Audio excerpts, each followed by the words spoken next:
जय गुरु जी संगत जी, गुरु जी के परिवार, गुरु जी टुडे ब्लेसिंग्स में आपका स्वागत है। चैनल पर नए हैं तो चैनल को शेयर करें और सब्सक्राइब करें और साथ में लगे हुए बेल आइकॉन के बटन को प्रेस करके ऑल पर क्लिक कर दें ताकि डेली अपलोड होने वाले गुरु जी के सत्संग और ब्लेसिंग संगत जी आप तक पहुंचती रहें। अपना सत्संग बड़े मंदिर वाले गुरु जी के इस प्यारे से चैनल पर अपलोड करवाने के लिए आप डिस्क्रिप्शन बॉक्स में दिए हमारे व्हाट्सएप नंबर पर अपना सत्संग ऑडियो या वीडियो किसी भी फॉर्मेट में हमें भेज सकते हैं। जय गुरु जी। आज का सत्संग संगत जी गुरु जी की एक और बहुत ही प्यारी ब्लेसिंग से भरा हुआ सत्संग है और ये सत्संग हमारे साथ शेयर किया दिल्ली से इंदिरा आंटी जी ने। हाँ जी, दिल्ली से इंदिरा आंटी जी ने सत्संग हमारे साथ शेयर किया। मैं दिल से उनका शुक्राना करता हूँ कि उन्होंने गुरु जी से आज्ञा लेकर गुरु जी के इस प्यारे से चैनल पर अपना सत्संग शेयर किया। चलिए सत्संग स्टार्ट करते हैं। जय गुरु जी। जय गुरु जी संगत जी। मेरा नाम इंदिरा है, मैं दिल्ली से हूँ। आज मैं आप लोगों के साथ अपना एक सत्संग शेयर करने जा रही हूँ। ये मेरा पहला सत्संग है, कोई भी भूल चूक हो जाए तो प्लीज़ माफ़ कर दीजिएगा। संगत जी, गुरु जी के साथ मैं 2019 में जुड़ी थी। जब मैं इनके साथ जुड़ी थी तो मेरी लाइफ में बहुत सारी प्रॉब्लम्स थी। संगत जी, इनके साथ जुड़ने के बाद गुरुजी ने मुझे अपने बहुत सारे सत्संग अटेंड कराए। एक साल में लगभग मैंने हर महीने इनके सत्संग अटेंड किए और गुरुजी ने धीरे धीरे मुझे अपनी प्रॉब्लम से बाहर निकाला, मुझे टेंशन से बाहर निकाला। वैसे तो संगत जी, गुरुजी के साथ हर दिन एक नया सत्संग है, बट मैं आज आपके साथ अपना एक सत्संग शेयर करने जा रही हूँ। संगत जी, 2020 में मेरी शादी हुई कोरोना काल के दौरान। शादी के बाद जब मैंने कंसीव किया, आप लोग सब जानते हैं कि कोरोना काल में सबकी जॉब और बिजनेस पे काफ़ी इफ़ेक्ट पड़ा था।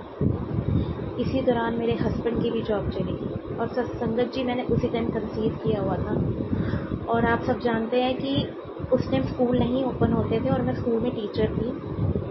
उस टाइम स्कूल नहीं ओपन होते थे और इसलिए मैं भी जॉबलेस थी। अब मेरे को बहुत टेंशन हो गई इस चीज़ की कि मेरे हस्बैंड की भी जॉब चली गई है और मैं भी कुछ नहीं कर रही हूँ, तो सब कुछ कैसे मैनेज होगा। संगत जी, प्रेगनेंसी के दौरान मैंने अपना रेगुलर चेकअप तो गवर्नमेंट हॉस्पिटल में करवाना शुरू कर दिया। मैंने कभी आज से पहले गवर्नमेंट हॉस्पिटल में कभी नहीं गई थी, हमेशा मैं प्राइवेट हॉस्पिटल में जाती थी, ट्रीटमेंट करवाती थी। लेकिन ठीक है, जो गुरुजी की इच्छा, मैंने गवर्नमेंट हॉस्पिटल में अपना चेकअप शुरू करवा दिया। वहाँ रेगुलर मैं चेकअप करवाने लग गई। प्रेगनेंसी के 3-4 महीने के बाद काफ़ी सारे अल्ट्रासाउंड और टेस्ट शुरू हो जाते हैं और वो काफ़ी महंगे होते हैं।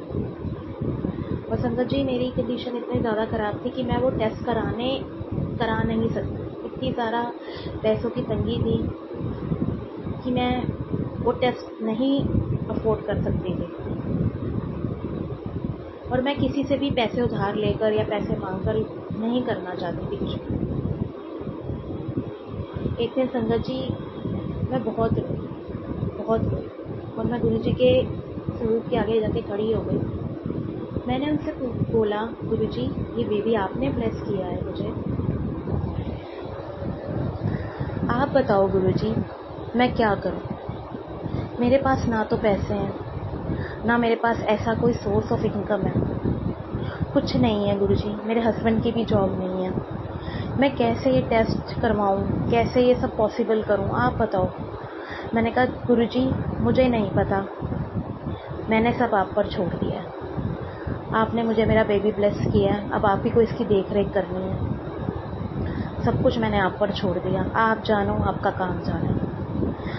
संगत जी, आप बिलीव नहीं करेंगे, वो दिन गया, उसके बाद 3 से लेकर 9 महीने तक ना ही मैंने कोई भी टेस्ट कराया, ना ही कोई अल्ट्रासाउंड कराया। सिर्फ रूटीन चेकअप के लिए गवर्नमेंट हॉस्पिटल जाती, जहाँ मेरा नॉर्मल चेकअप होता था। वो लोग मेडिसिन देते थे, कैल्शियम, आयरन वगैरह, वो मैं लेती थी। और मुझे नहीं पता संगत जी कैसे वो 6 महीने निकले। गुरुजी ने बहुत अच्छे निकाले, मुझे कभी कोई परेशानी भी नहीं आने दी, टेंशन भी नहीं आने दी। हाँ, लेकिन मैं वो टेस्ट नहीं करवा पाई चलो ठीक है, गुरुजी की इच्छा है। 9वां महीना आया। 9वां महीना लगभग मेरा ख़त्म ही हो चुका था। मैं हॉस्पिटल गई रेगुलर चेकअप के लिए। और एक्चुअली क्या होता था, गवर्नमेंट हॉस्पिटल में उस टाइम एक रूल था कि जब आप डॉक्टर के पास जाओगे उससे पहले आपका कोविड चेक होगा, और कोविड अगर नेगेटिव होगा तभी आप डॉक्टर से मिलेंगे, नहीं तो नहीं मिल पाएंगे। मैं कोविड चेक कराने गई। आज से पूरे फर्स्ट टू लेकर 8 मंथ तक मुझे कभी भी कोविड पॉजिटिव नहीं आया, लेकिन उस दिन मैं और मेरे हस्बैंड दोनों ही कोविड पॉजिटिव थे। मैं बहुत ही शटर डाउन हो गई।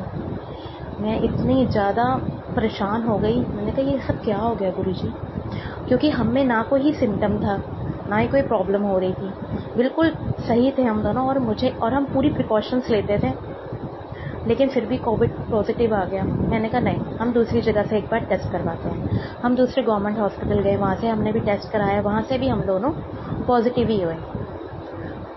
मैं बहुत ज़्यादा परेशान हो गई और घर आ गई। बहुत परेशान थी मैं। उस दिन फ्राइडे का दिन था। मैं घर आई, घर आके बहुत टेंशन में चुपचाप बैठी रही, भूख भी नहीं लग रही थी, कुछ भी नहीं, बैठी रही। अगले दिन मैं सुबह उठी। मैंने घर में, एक्चुअली मेरे इन लॉज नहीं हैं, मैं और मेरे हस्बैंड रहते हैं, और जो कुछ मैनेज करना था हम दोनों को ही करना था। और मैंने ऐसा सुना था कि अगर आप कोविड पॉजिटिव होती हैं प्रेगनेंसी में तो आपका ऑपरेशन किया जाता है, जिसमें 4 से 5 लाख रुपए का खर्चा आता है।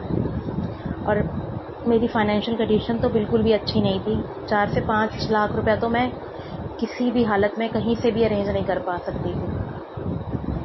मैंने गुरुजी का स्वरूप के आगे जोत जगाई और मैंने छोटा सा सत्संग 1 घंटे का अपने घर किया।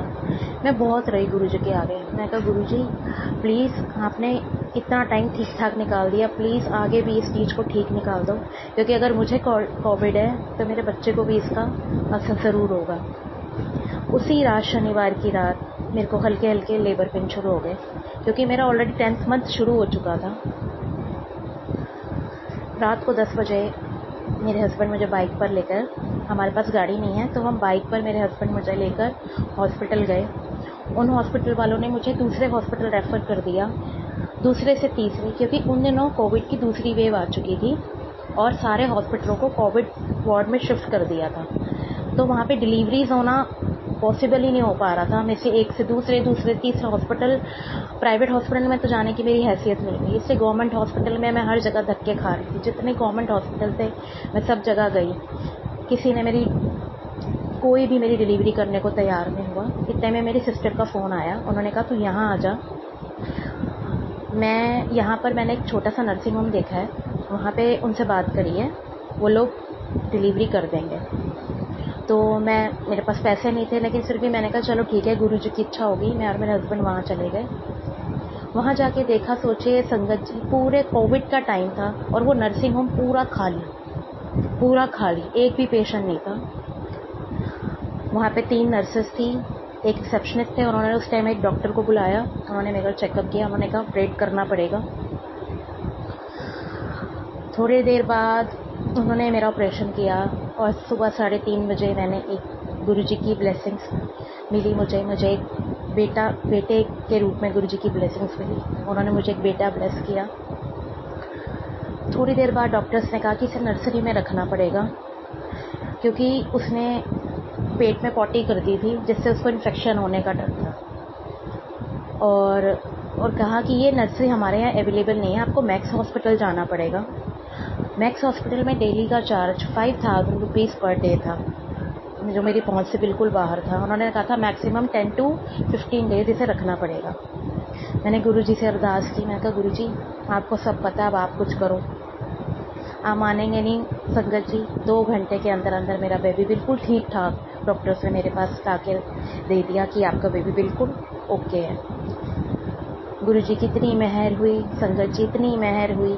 मुझे नहीं पता हॉस्पिटल का बिल कैसे दिया मैंने, मुझे नहीं पता सारे खर्चे कैसे मैनेज किए, सब उन पे छोड़ दिया। और उसी बीच संगत जी क्या हुआ, मेरे हस्बैंड के मोबाइल पर मैसेज आता है कि आप कोविड नेगेटिव हैं, जो कि हम 1 दिन पहले तक कोविड पॉजिटिव थे, अगले दिन ही हम लोग कोविड नेगेटिव हो गए। मुझे नहीं पता ये कैसे हुआ। ये गुरुजी की कृपा, ये गुरुजी जाने उन्होंने क्या किया क्या नहीं किया, वो हम कभी समझ भी नहीं सकते, ना हम समझना चाहते हैं। ये वही जाने उन्होंने मेरे साथ क्या उन्होंने कर दिया उस 2 दिन के अंदर अंदर, ये वही जाने। संगत जी, इतनी मेहर है गुरुजी की, मेरा बेटा बिल्कुल हेल्थी है, 2 साल का हो चुका है, बिल्कुल ठीक है। मेरे बहुत गुरुजी की मेहर है। परेशानियां आती जाती हैं लाइफ में, अभी भी आती हैं, लेकिन गुरुजी हंस हंस के सारी परेशानियां काट देते हैं। आती हैं चली जाती हैं, पता भी नहीं चलता। बस मैं यही अरदास करती हूँ गुरुजी से कि गुरुजी सबकी झोलियाँ खुशियों से भरे, सबके घरों में खुशियाँ भरी रहे, सबके बच्चे स्वस्थ रहें, सबके परिवार हंसते खेलते रहें। जय गुरुजी। शुक्राना गुरुजी।